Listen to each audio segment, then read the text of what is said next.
बोले शंकर भगवान की जय। आज हम प्रिय भक्तगण हम शंकर भगवान की एक कथा बताएंगे। उसमें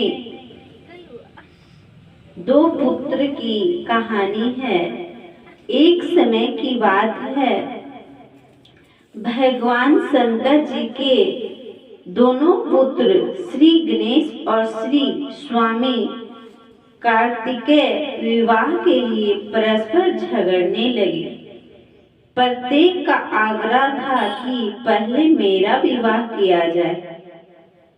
उन्हें लड़ते झगड़ते देखकर भगवान शंकर और मां भवानी ने कहा, तुम लोगों में से जो पहले पूरी पृथ्वी का चक्कर लगाकर यहाँ वापस लौट आएगा, उसी का विवाह पहले किया जाएगा।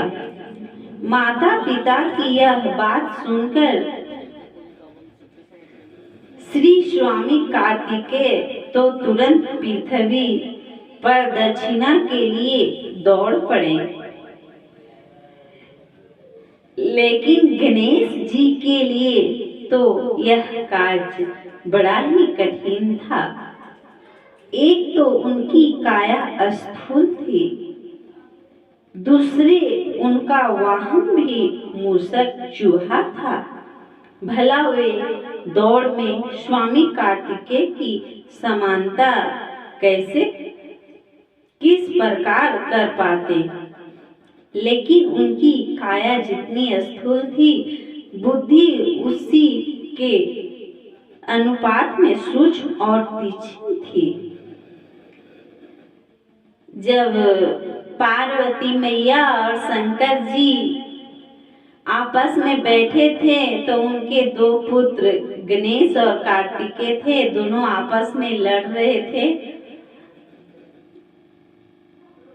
और ऐसी भी जानते हैं कि गणेश भगवान कितना चतुर हैं। उन्होंने अविलंब पृथ्वी की परिक्रमा का एक सुगम उपाय खोज निकाला। सामने बैठे माता पिता का पूजन करने के पश्चात उनकी 7 प्रदक्षिणाएं करके उन्होंने पृथ्वी प्रदक्षिणा का कार्य पूरा कर लिया।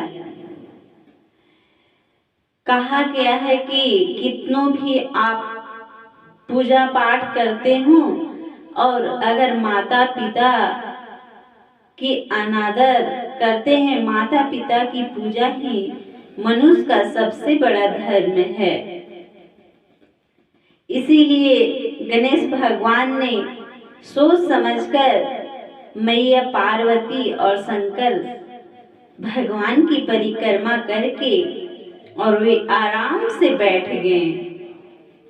उनका यह कार्य शास्त्र अनुमोदित था, मतलब वेद शास्त्र में भी माता पिता की दर्जा भगवान से भी ऊंचा है। उनका यह कार्य शास्त्र अनुपादित था। पित्रोश्च पूजन्ये कृत्वा प्राकान्ति च करोति या तस्य वे पृथ्वी विजयन्ते फलं भवति निश्चितम्।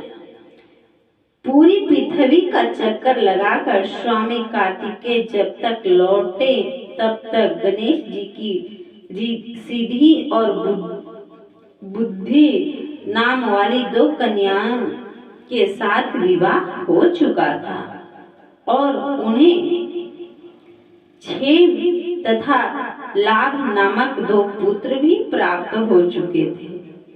यह सब देखकर स्वामी कार्तिकेय अत्यंत कष्ट होकर क्रोध बस पर्वत पर चले गए। माता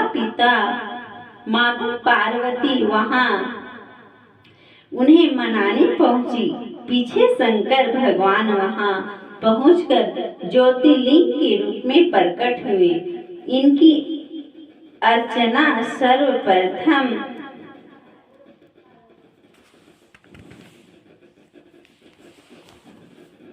मल्लिका पुष्पों से की गई थी। मल्लिकार्जुन नाम पड़ने का यही कारण है।